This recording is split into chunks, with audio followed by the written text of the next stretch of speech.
bolupdyr. Bir peri ayağının adyna Zerkägil peri, ikinci peri ayağının adyna Zanavul peri diýerken. Zerkägil peri türlü tagamlar getirip Hatymyň adı Lukmandy maksularynda sotaýdy Hatym ağa. Birilen tagamdan izlenirdi. Emma Zerkägil aýtdy Hatym ağa. Birilen tagamda entek ýüdüň sogan ýerim ýok. Başın aygın başına iş düştü diyende onda Hatym yer sokular. Ha o berlim bir iş yigidin maksadını atmana gitsek olan Gülherem bağın salıverin diyende onda sotayda Zerkägil Hatym aklından gittinmi Gülherem'in bağını aldama Gülherem yurdu ulaktadır.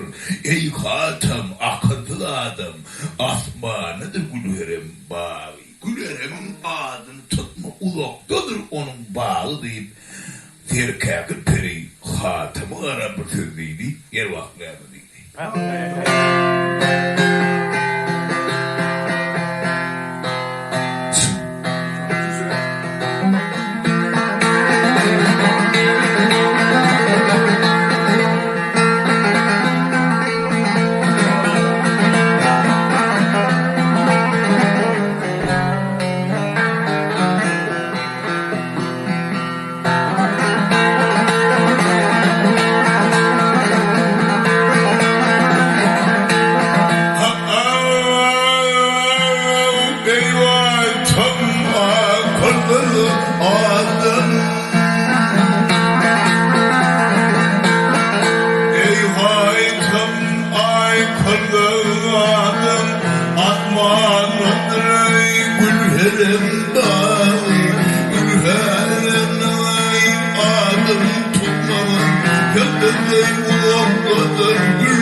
Gülgerenler aman aman